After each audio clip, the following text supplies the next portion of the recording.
The great chamber fell silent as another world died. On the massive view screen, a planet turned red, then black, then disappeared into nothing. 3 billion lives gone in seconds. The alien delegates in the Galactic Council chamber made sounds of grief. Some had skin that changed color, others released sense of fear. A few simply stood frozen, unable to process what they had just witnessed. Una sat quietly in the human section. She wore a simple black suit. Her face showed no emotion, but her hands gripped the armrests of her chair. She had watched 12 worlds die in the past month. Each time it became harder to remain calm. "This cannot continue," High Chancellor Vex shouted. His forearms waved in the air. His blue skin had turned almost purple with stress. "The swarm has destroyed half our defense lines. They will reach the core worlds in weeks. We need more ships, more weapons, more soldiers." The delegates erupted into chaos. Everyone spoke at once. The Trell ambassador demanded more resources. The court military commander said they had no more ships to send. The Velen scientist claimed they needed more time to study the enemy, but time was something they did not have. The swarm had appeared 3 years ago. No one knew where they came from. They did not communicate. They did not negotiate. They simply consumed everything in their path. Planets, ships, stations all turned into raw materials for more swarm units. The galaxy had never faced anything like this. "Order!" Vex slammed his primary hands on his desk. "We must act with unity. Our survival depends on it." An old delegate from the Krill Dominion stood. His scales were gray with age. "There is one power we have not asked. One civilization that has remained neutral throughout this war." All eyes turned to Una. She felt their stares. Fear, hope, desperation. For 3 years, Earth had watched the war from the sidelines. The Council had sent hundreds of requests for aid. Each time, humanity had politely declined. They sent medical supplies, food, refugee assistance, but no soldiers, no ships, no weapons, Ambassador Una, Vex said carefully. "We respect humanity's desire for peace, but we are dying. Entire species face extinction. We beg you, please, ask your government to reconsider." Una stood slowly. The chamber became completely quiet. Even the translation devices seemed to lower their volume. "I have spoken with Earth," she said. Her voice was steady and calm. "We will help." The chamber exploded with relief. Delegates cheered. Some cried. Others embraced. But Una raised her hand and slowly, the noise died down. "Earth will send military assistance," she continued. "We will send a battleship." Vex nodded eagerly. "Excellent. How many battleships? What is the size of your fleet?" "1 battleship," Una said. The chamber fell silent again. But this time it was different. This silence had anger in it. "One?" The court commander's voice was sharp. "You send 1 ship?" "Yes," Una replied. "This is an insult." A delegate threw his datapad on the floor. "We asked for help and you mock us." "We have lost millions of ships," another shouted. "Billions of lives. And humanity sends 1 vessel?" Vex raised his hands for calm, but his skin color showed his own disappointment. "Ambassador, please understand. We are grateful for any help. But 1 ship, even a large one, cannot change the course of this war. We need fleets, armies, resources." Una looked at each of them. Her expression remained neutral. "The battleship Teguk will arrive in 3 days. It will report to your fleet command." "Will more ships follow?" Vex asked hopefully. "No," Una said. "Just the Teguk." "Then what good is 1 ship?" The court commander's voice was bitter now. "We expected humanity to be powerful. Your technology is advanced. Your people are said to be resourceful, but you send a single vessel? Either you are weak or you do not care if we die." "Neither," Una said quietly. "Then explain," Vex demanded. His calm was breaking. Why only 1?" Una was silent for a long moment. She seemed to be choosing her words carefully. Finally, she spoke. "For 3 years you asked why Earth would not join this war. You thought we were afraid, or perhaps selfish. The truth is different." She paused. "We stayed away to protect you." "Protect us?" The Krill delegate laughed bitterly. "From what?" "We are already dying." "From us," Una said. The chamber became confused. Delegates looked at each other. What did that mean? "You will understand when the Teguk arrives," Una continued. "You will see why we sent only 1 ship. You will see why Earth has kept its distance from galactic affairs, and you will understand why we hesitated to show you what we truly are." Speak plainly, Vex commanded. Yuna met his eyes. For the first time, her calm mask slipped. Just for a second, something else showed through. Something that made Vex take a step back. Humanity did not develop in a peaceful galaxy, she said. We did not evolve among friends. Earth is what we call a death world. Everything on our planet tried to kill us. The weather, the animals, the diseases, even other humans. For 200,000 years we fought to survive. We fought everything. We fought each other. We learned to make weapons from rocks, then metal, then we split atoms. We walked through poison gas. We survived plagues that killed millions. We built machines that could destroy our entire world. And still we survived. The delegates listened. The chamber was completely quiet now. We did not want to bring that into your galaxy, Yuna said. We saw your species, how you valued honor, mercy, fair combat. It was beautiful. We did not want to corrupt it with our ways. But now you face extinction. So we will show you what humanity is. And what is that? Vex asked softly. We are persistence hunters, Yuna said. When we choose prey, we do not stop. We do not give up. We chase until the prey collapses from exhaustion. We survived because we are better at killing than anything else on our world. The swarm thinks it is the ultimate predator. It will learn differently. She gathered her documents and prepared to leave. One ship will be enough, she said. Captain Jiho and his crew know what to do. They have fought wars you cannot imagine. They carry weapons we hoped never to use again. The Teguk is not a warship by your definition. It is something else. Something we built from lessons written in blood and ash. Yuna walked toward the exit. At the door, she turned back one last time. In 3 days, the war will change, she said. The swarm will learn what it means to be hunted. And you will learn why humanity stayed hidden. We did not fear the swarm, High Chancellor. We feared that once you saw what we are, you would fear us instead. The door closed behind her. The chamber remained silent for a long time. No one knew what to say. They had asked for help. Help was coming. But now many of them wondered if they should have been more careful about what they wished for. High Chancellor Vex looked at the empty space where Yuna had stood. He felt something he had not felt in years. Not hope, not fear. Something between the two. Something that made him wonder if the galaxy was about to see something it had never witnessed before.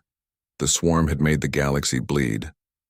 In 3 days, they would discover that humanity knew how to make things bleed much, much worse. The Teguk arrived exactly on time.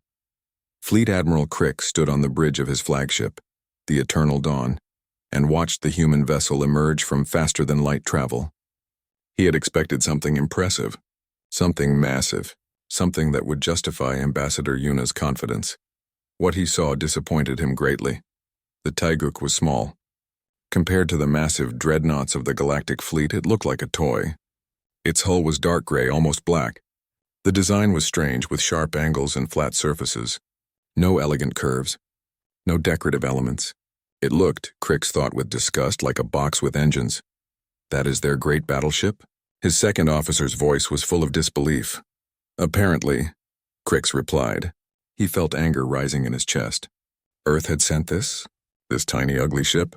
Billions were dying, and humanity sent what looked like a cargo hauler? Sir, the human vessel is hailing us, the communications officer said. Put them on screen. The view screen changed. A human man appeared. He wore a simple gray uniform with minimal decorations. His face was calm, almost bored. He had short dark hair and sharp eyes that seemed to take in everything at once. This is Captain Jiho of the Teguk, reporting as ordered, Admiral Crix. Crix tried to keep his voice professional. Captain, welcome to the fleet, though I must say we expected more. I'm sure you did, Jiho replied. His expression did not change. Your ship is quite small, Crix continued. What is its armament? Its crew size? Its capabilities? That information is classified, Jiho said simply. Crix felt his anger growing. Captain, we are allies now. We need to know what resources you bring. You'll see soon enough, Jiho replied. I've reviewed your battle data. The enemy will attack this sector in approximately 6 hours. I recommend you pull back your forces to defensive position Gamma. Crix's scales flushed red. I do not take orders from you, Captain. I command this fleet. I wasn't giving an order, Jiho said calmly. I was making a recommendation based on tactical analysis. The enemy will focus on your heavy cruisers first. They're too exposed in the current formation. We have held this line for 2 months, Crick said coldly. My officers know what they're doing. Obviously not, or you wouldn't be losing, Jiho replied. The bridge of the Eternal Dawn became very quiet. No one spoke to Admiral Crix that way, ever. How dare you, Crix began. 6 hours, Jiho interrupted. When the attack comes, keep your ships back. The Tigok will handle it. Your single ship will handle a swarm attack? Crix laughed. Captain, we have faced them before. They come in thousands. Tens of thousands. One ship, no matter how advanced, cannot— 6 hours, Jiho repeated. Then he cut the transmission. Crix stood in stunned silence. Around him, his officers looked equally shocked. Arrogant human, his tactical officer muttered. He thinks his tiny ship can do what our entire fleet cannot? Let him try, Crix said bitterly. When his ship is destroyed, perhaps Earth will take this war seriously and send real help. But 6 hours later, when the swarm came, Admiral Crix learned that everything he thought he knew about war was wrong. The enemy appeared on sensors exactly when Captain Jiho had predicted. Thousands of swarm ships like a dark cloud spreading across space. They moved in their typical pattern, fast and aggressive, heading straight for the fleet. All ships, battle positions, Crix commanded. Shields to maximum. Prepare weapons. The Galactic fleet moved into formation. Their ships were beautiful, Crix thought with pride. Elegant curves, bright colors, energy shields that glowed like rainbows. They represented the finest military technology in the galaxy. The Teguk did not join the formation. Instead, it moved away into the darkness of space. Within seconds, it disappeared from sensors. Where did it go? Crix demanded. Unknown, sir, the sensor officer replied. It just vanished. Coward, someone muttered. The human ran away. But then something strange happened. The swarm formation began to change. Their perfect swarm pattern, which they had used in every battle for 3 years, broke apart. Ships veered off in different directions. Some slowed down. Others accelerated. What are they doing? Crix asked. Unknown, sir. Their coordination is failing. It's as if— the sensor officer paused. Sir, I'm detecting explosions inside their formation. Impossible. We haven't fired yet. Not from us, sir. Something else is attacking them. Multiple detonations. I count dozens, no hundreds. On the view screen, the swarm fleet was in chaos. Ships exploded without warning.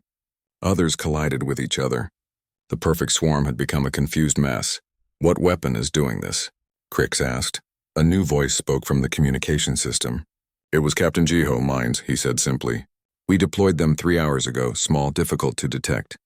Programmed to wait until the enemy entered the kill zone. But how did you know where they would come from? Crix demanded. The data you provided. The swarm is predictable. They use the same approach vectors, the same formations, the same tactics. Every single time. You never thought to exploit that. Crix had no answer. They're regrouping, Jiho continued. Now they'll try to flank. Watch your left side. Sure enough, a portion of the swarm fleet broke off and tried to circle around the Galactic fleet's left flank. But before they could complete the maneuver, more explosions tore through their ranks. More mines? Crix asked. Missiles, Jiho replied. Kinetic kill vehicles traveling at 0.7 light speed. No energy signature. No warning. Just mass and velocity. The swarm fleet was being destroyed and they had not fired a single shot yet. The Galactic fleet sat and watched, amazed as the enemy died in the darkness. Sir, the tactical officer said quietly, I've analyzed the human weapons. They're not using energy weapons at all. Everything is physical. Metal and explosives. It's primitive. Primitive weapons don't do this, Crix replied. The swarm realized they were in a trap. They tried to retreat, but as they turned, the space behind them erupted in fire. Nuclear detonations turned the blackness of space white. When the light faded, only debris remained. Nuclear weapons, Jiho's voice said. Fusion-boosted fission warheads. Each one is about 80 megatons. We deployed 30 of them. Crix felt cold. Nuclear weapons had been banned in the galaxy for 10,000 years. They were considered barbaric. Weapons of genocide. No civilized species used them. You brought nuclear weapons to our fleet? Crix asked. You're welcome, Jiho replied. The swarm was broken. Of the thousands of ships that had attacked, only dozens remained. They scattered in all directions, fleeing in panic. The Galactic fleet had not lost a single vessel. Now you can clean up the survivors, Jiho said. The Taiguk is returning to rearm and refuel. The dark shape of the human ship appeared on sensors again, emerging from the blackness like a ghost. It moved past the Galactic fleet toward the supply station. Crix watched it go. His hands were shaking. What had he just witnessed? A junior officer approached carefully. Sir, should we thank them? Crix didn't answer. He was thinking about Ambassador Yuna's words, about how humanity had stayed away to protect the galaxy, about what it meant to be a persistence hunter. The swarm had seemed unstoppable, terrifying, a force of nature that could not be reasoned with or defeated. For 3 years, the galaxy had thrown its honor and courage against them and failed. The humans had ignored honor. They had used mines and ambushes and nuclear weapons. They had turned space into a trap and the enemy into prey. They had won in minutes. Crix finally understood what Yuna had meant. And for the first time since the war began, he felt something other than fear of the swarm. He felt fear of his allies. "Get me, Captain Jiho," he said quietly. "I need to understand how they think. Because if one small human ship could do this, what could humanity do if they really tried? What kind of monsters had the galaxy asked for help? And more importantly, Crix thought as he watched the Taguk disappear into the distance, what would they do when the war was over?" Captain Jiho stood in the Taguk's small bridge and studied the holographic display. His crew worked quietly around him. The bridge was nothing like the grand command centers of the Galactic Fleet. It was compact, efficient, and dark. Every surface had a purpose. Nothing was wasted on decoration or comfort. "Status report," Jiho said. First Officer Hana looked up from her console. She was younger than Jiho, with sharp features and eyes that never seemed to blink. Weapons reloaded. Nuclear arsenal at full capacity. Railguns charged. Mines deployed in sectors 7 through 12. The swarm won't use those approach routes again. Good. Jiho nodded. "Day, what's the enemy doing?" Tactical Officer Day pulled up a new display. He was tall and thin, with quick hands that danced across the controls. "The swarm is adapting, sir. They're avoiding the sectors where we placed mines. They're using longer approach vectors, staying spread out. They're learning." "Of course they are," Jiho said. "That's what makes them dangerous.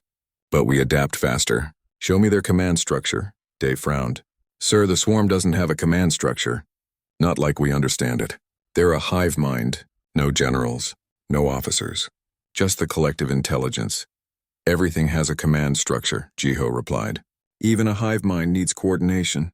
"Find it." He turned to the engineering station. "Mina, how's the ship?"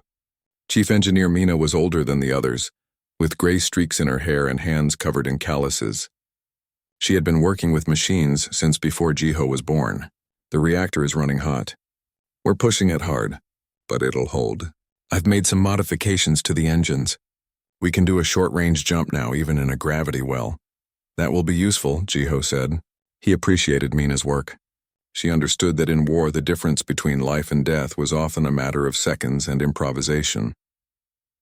The door to the bridge opened. Admiral Crix entered, followed by 2 of his officers. The Admiral looked uncomfortable in the small space. His forearms seemed to have nowhere to go. "Captain Jiho," Crix said formally, "I requested permission to observe your operations." "Granted," Jiho replied without looking away from the display. "Stand over there. Try not to touch anything." Crix's skin flushed red, but he said nothing. He moved to the side of the bridge. His officers looked around with obvious curiosity and discomfort. "This is your command center?" one of them asked. "It's so small." "Big ships are big targets," Hana replied. "We're small, fast, and hard to find. That's how we stay alive." Crix watched the crew work. They moved with practiced efficiency. No wasted motion. No unnecessary words. It reminded him of predators coordinating a hunt. "Captain," Day said suddenly, "I think I found something." "Look at this." Jiho moved to Day's station. The display showed the swarm fleet movements over the past month. Day highlighted certain ships in red. "These vessels appear in every major attack," Day explained. "They're larger than the others, more heavily armored, and look at their behavior. They always stay in the center of the formation, protected by smaller ships." "Command vessels," Jiho said. "Maybe. The Galactic Fleet never noticed because they were too busy fighting the swarms to look at the pattern. But if we kill these red ships, the swarm becomes uncoordinated," Jiho finished. "Good work, Day. How many command vessels are there?" "I count 17 in this sector." Jiho thought for a moment. "We kill them one by one. Start with the furthest one. Work our way in. Each death will make the swarm more desperate and less organized." Crix stepped forward. "Captain, that's deep in enemy territory. My fleet cannot support you there.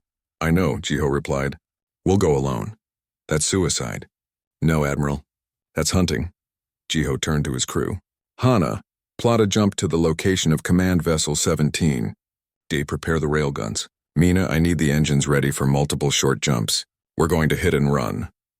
How very dishonorable, one of Crix's officers muttered. The bridge became very quiet. Hana, Day, and Mina all stopped what they were doing. They turned to look at the officer who had spoken. Their expressions were neutral, but something in their eyes made the alien take a step back. Jiho turned slowly. Honor, he said quietly. Tell me, how many ships have you lost because of honor? The officer didn't answer. How many soldiers died because they fought fairly? How many worlds burned because you valued pride over victory? We have traditions, Crix said stiffly. Rules of war. We are not animals. No, Jiho agreed. Animals kill to eat. We kill to survive. There's a difference. He walked to the main display and pulled up an image. It showed Earth. The blue and green planet hung in space, beautiful and peaceful. This is my world, Jiho said. It looks nice, doesn't it? But let me tell you what that planet did to us. It tried to kill us with ice ages, with volcanoes, with diseases that turned our own bodies against us. The animals hunted us. The plants poisoned us. The weather froze us in winter and baked us in summer. Other humans killed us over food, land, and ideas. He zoomed in on different parts of the planet. We invented weapons made from sticks and stones, then bronze, then iron, then steel. We made guns that could kill from far away. We made bombs that could destroy cities. We made weapons that could end all life on Earth. And several times we almost did. Crix and his officers listened in silence. But we survived, Jiho continued. Do you know how? Not through honor. Not through fair fighting. We survived because we learned to be better killers than anything else on that planet. We learned to make traps, to use poison, to hit from hiding, to strike and disappear. To fight dirty and mean and ruthless, he turned back to face them. You talk about honor like it's the most important thing. But honor doesn't feed your children. It doesn't protect your world. It doesn't win wars. Honor is a luxury for species that haven't faced extinction. So you have no honor at all? Crix asked. We have honor, Jiho replied. We honor our friends. We keep our promises. We protect those who cannot protect themselves.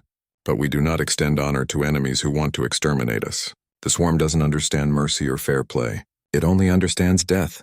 He pointed at the display showing the swarm command vessel. That ship out there? It has coordinated attacks that killed billions. It doesn't fight with honor. It doesn't give its enemies a fair chance. It just consumes and destroys. So I'm going to hunt it down and kill it. Not because I'm evil. Because I'm good at it. Mina spoke up from her station. Captain, we're ready to jump. Jiho nodded. Admiral, you should return to your ship. This will get rough. I'm staying, Crix said. I need to see this. Your choice. Jiho moved to his command chair. All hands prepare for combat jump. Day weapons hot the moment we arrive. We'll only have seconds before they react. The ship began to hum with energy. Crix held onto a railing, his officers beside him. One more thing, Admiral, Jiho said as the jump countdown began. You asked if we have honor, we do. But we also have something more important. We have the will to do whatever it takes to protect what we love. Honor makes you strong, but the willingness to abandon honor when necessary, that makes you unstoppable. The Taeguk jumped. Space twisted and bent. For a moment, reality seemed to break apart. Then the ship emerged deep in swarm territory, surrounded by thousands of enemy vessels. Target locked, Day said calmly. Fire, Jiho ordered. The railguns screamed. Solid metal slugs, accelerated to incredible speeds, tore through space. The swarm command vessel's shields might as well have been paper. The slugs punched through armor, through internal structures, through the ship itself. The command vessel exploded. Jump, Jiho commanded. The Taeguk disappeared just as the swarm fleet began to react.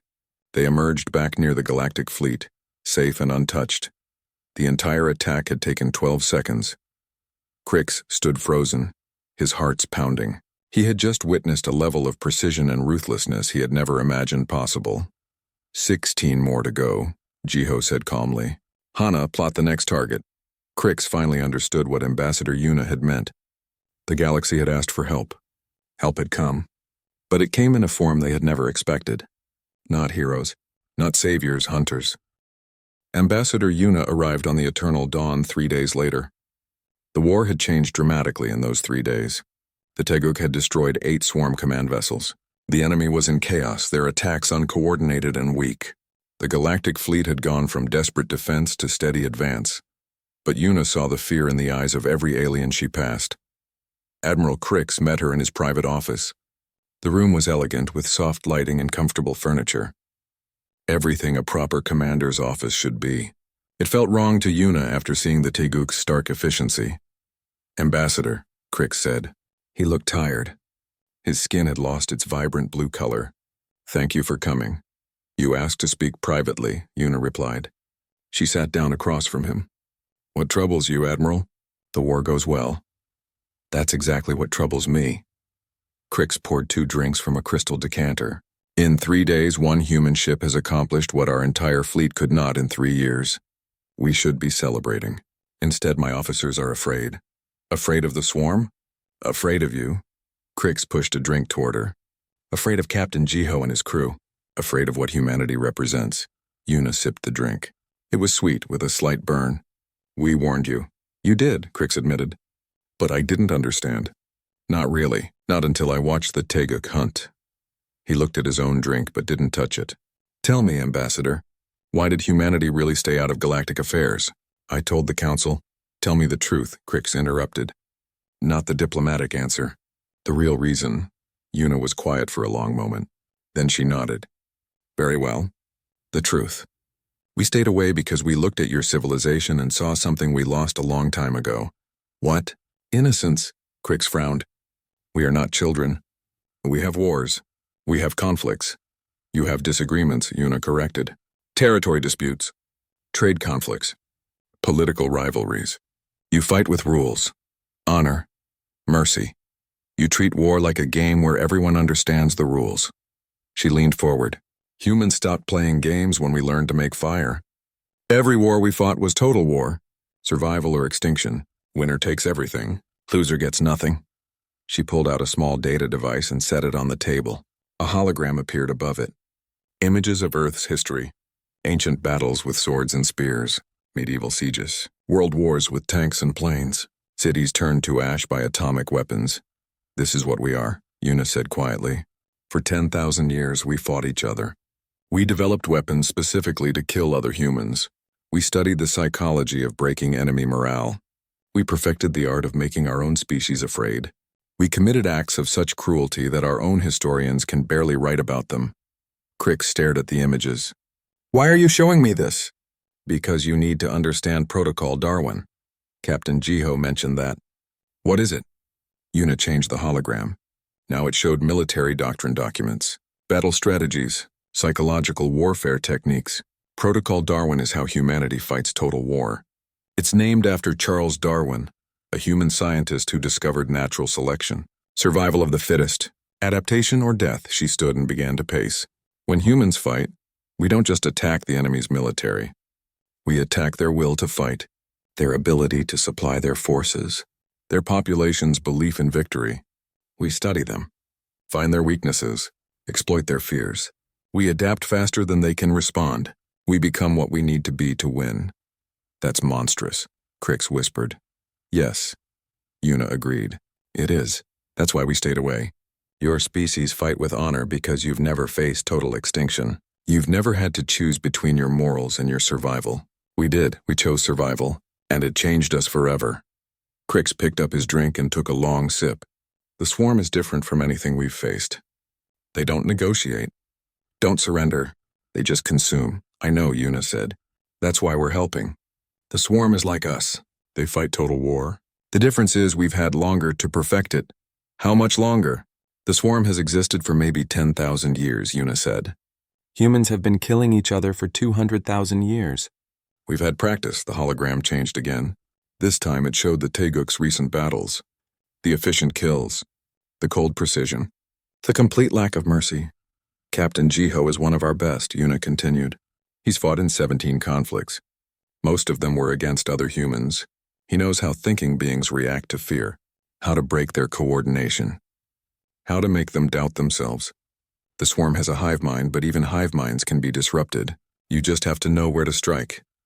And you know where to strike." We're learning, Yuna said. Every attack teaches us more. Day is analyzing their patterns. Mina is reverse engineering their technology to find weaknesses. Hana is developing psychological warfare tactics that work on hive minds. They're adapting. That's what Protocol Darwin means. We evolve faster than our enemy. Crick set down his glass. His hands were shaking slightly. What happens when the war is over? When the swarm is defeated? Will humanity leave peacefully? Yes, Yuna said simply. We don't want your territory. We don't want to rule you. We just want to go home and hope you never need us again. Why should I believe that? Because we're not conquerors, Admiral. We're survivors. There's a difference. Yuna sat back down. Conquerors want power over others. Survivors just want to be left alone. For 10,000 years, humans fought each other. Then we finally achieved peace. One government. One world. No more wars. Do you know how many humans want to give that up and start conquering the galaxy? How many? Almost none, Yuna said. We're tired, Admiral. Tired of fighting. Tired of killing. We came out here hoping to find something better. Something we could learn from. Your civilization, with its honor and mercy and hope, is beautiful to us. We don't want to destroy it. We want to protect it. Even if that means showing us your darkness, especially then. Yuna's expression was sad. We're showing you what we are so you'll understand what you're not. You're still innocent. Still hopeful. Still believe in fairness and honor. Don't lose that. Don't become like us. Crix was silent for a long time. But to defeat the swarm, don't we have to learn your methods? Your ruthlessness? No, Yuna said firmly. That's why we're here. So you don't have to become what we are. Let us be the monsters. Let us do the dark things. You stay clean. When this is over, you can go back to your honorable civilization. We'll go back to our quiet world and try to forget what we're good at. And if the swarm returns, then we'll come back, Yuna said. That's our purpose in this galaxy. We're not your friends, Admiral. We're not your partners. We're your guard dog. The monster you keep chained in the basement. You feed it. You care for it. But you never ever let it off the chain unless something worse comes along. She stood to leave. At the door, she turned back. The Teguk will continue hunting the swarm command vessels. In 2 weeks, maybe 3, they'll all be dead. The swarm will collapse. Your fleet can handle the cleanup. Then we'll go home. Will we see each other again? Crix asked. I hope not, Yuna said honestly. Because if you need us again, it means something terrible has happened. Something worse than the swarm. And I don't like to think about what could be worse. She left.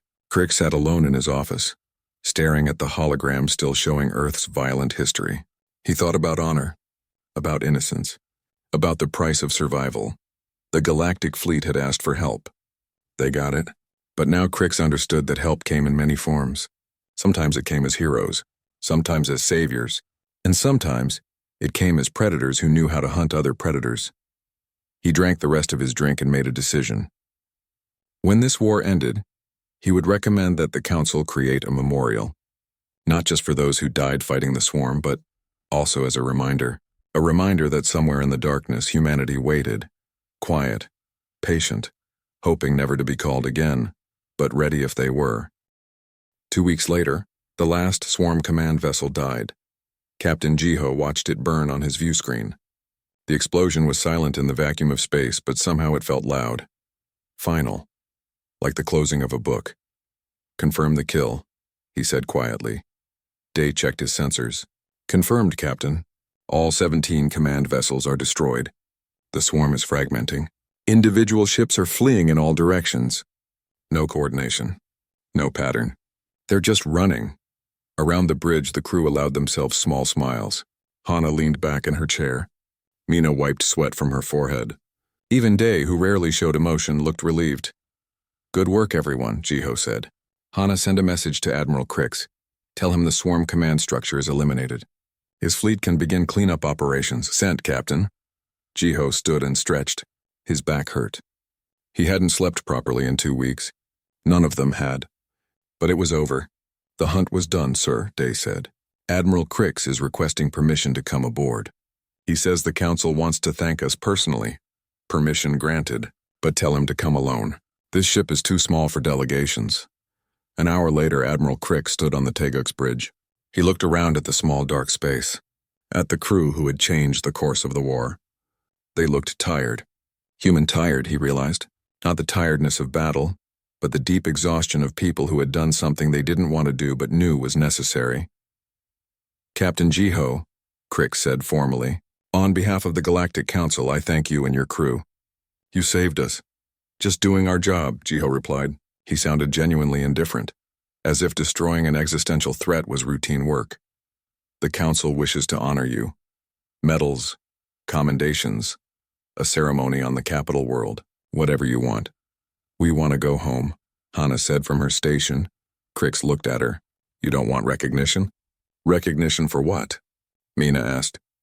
For killing? We're soldiers. It's what we do. We don't need applause for it. Crix felt a strange mix of emotions. Relief that they were leaving. Sadness that they hadn't bonded. Guilt that he felt both. At least let me understand, Crix said. Before you go, I've watched you fight. I've seen your methods. But I still don't understand how you think. How can you be so cold? So efficient? Don't you feel anything? Jiho was quiet for a moment. Then he gestured to the view screen, where the debris of the final command vessel still glowed. I feel everything, Admiral. That's the problem. I don't understand. Every ship we destroyed had thousands of swarm units on it. They were alive. They had something like thoughts, something like purpose. We killed them all, burned them, poisoned them, tore them apart with kinetic weapons. Do you think that doesn't affect us? Crick saw something in Jiho's eyes then, something that had been hidden before. Pain, old and deep. Then why do it? Crix asked softly. Because the alternative was watching your children die, Jiho said simply. The swarm would have consumed your worlds. Billions of lives. Entire civilizations erased. So we did what needed to be done. We became the thing we hate. We killed without mercy or hesitation, because that was the only way to save you. He turned away from the view screen. You asked why we stayed away from the galaxy. This is why. Not because we're evil, but because doing good things sometimes requires evil actions, and we're very, very good at evil actions. Day spoke up from his station. My grandfather fought in the last war on Earth, before we unified. He told me something I never forgot. He said the worst part of war isn't the killing. It's how good you become at it. How natural it feels after a while, how you stop seeing enemies as people and start seeing them as targets, as problems to solve. And then the war ends, Hana continued, and you have to go back to normal life, back to being a person instead of a weapon. That's the hard part. Remembering how to be human again, Mina nodded. We all carry scars you can't see, Admiral. Every soldier does. The Teguk has fought in 17 conflicts. We've won them all. But victory doesn't erase what we had to do to achieve it. We'll go home now and we'll try to forget, try to be normal again. But part of us will always be here in the dark, hunting. Crix felt tears on his face. He wasn't ashamed. I'm sorry, he said. Sorry we made you do this. Sorry we pulled you into our war. Don't be sorry, Jiho said. Be grateful, be happy. Live your lives with honor and mercy and hope. Build something beautiful with the peace we've given you. That's how you repay us. By staying innocent. By being what we can't be anymore. A communication came through. Ambassador Yuna's voice filled the bridge. Captain Jiho Earth Command has authorized your return. The Council has agreed to our terms. Human ships will not enter galactic space unless invited. In exchange, the galaxy will not ask about our methods or capabilities. Understood, Jiho replied. We're ready to depart. Before you go, Crix said quickly. I need to know. What would you have done if the swarm had been too strong? If 17 command vessels weren't enough? Jiho and his crew exchanged glances. Some unspoken communication passed between them. Do you really want to know? Jiho asked. Yes. Jiho walked to a locked panel on the wall. He entered a code and opened it. Inside was a single device. It looked simple. A metal cylinder with a red button. This is the only weapon we didn't use, Jiho said. We call it the burn protocol. If we had activated this, the Teguk would have jumped into the center of swarm space and detonated our reactor. The explosion would have been boosted by our remaining nuclear weapons. It would have created a chain reaction that would sterilize every swarm world within 50 light years. Crick stared at the device. You would have killed yourselves?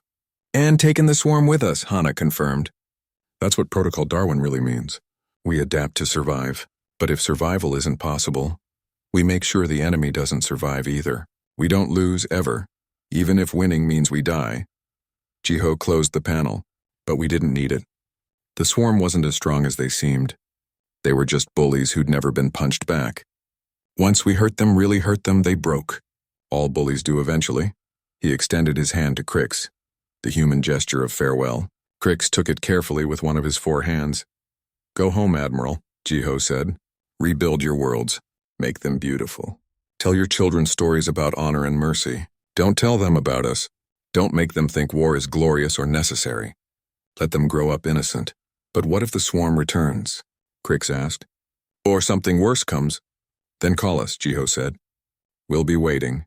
We'll always be waiting. Because that's what guard dogs do. We sleep, we rest. But we never forget how to bite. The crew began preparing for departure. Crix left the bridge, taking one last look at the people who had saved his civilization. They looked so normal, so human. But he knew better now. He understood what Ambassador Yuna had tried to tell the Council. Humanity wasn't weak. They were the strongest species in the galaxy. But their strength came from a terrible place. From 200,000 years of fighting for survival, from learning to do whatever it took to live one more day. The Tiguk departed an hour later. It jumped away, leaving the Galactic fleet to clean up the last of the swarm. Within days, the war was over. Worlds celebrated. Parades filled the streets. Memorials were built for the fallen, but no memorial was built for the Tiguk or its crew. By human request, their involvement was classified. The official story was that the Galactic fleet had discovered the swarm's weakness through their own efforts. Only the highest levels of government knew the truth. Admiral Crix returned to his homeworld. He retired from military service and became a teacher. He taught young officers about strategy and tactics, but he never told them about the humans, never explained the methods that had won the war. Instead, he taught them about honor, about mercy, about fighting with courage and principle. He taught them to be better than their enemies, not to become like them. On quiet nights, Crix would look up at the stars and think about a small gray ship somewhere out there, about the tired humans aboard it, trying to forget they were weapons. He hoped they found peace. He hoped they never had to hunt again. But he was grateful they existed. Grateful that somewhere in the darkness humanity waited. The galaxy's terrible secret. The monsters in the basement. The guard dogs that slept with one eye open, always ready to protect their innocent masters from things that lurked in the night. And in the dark between stars, the Tiguk sailed home, carrying warriors who wanted nothing more than to stop being warriors, to be people again, to be human again, but who knew deep in their hearts that they never truly could.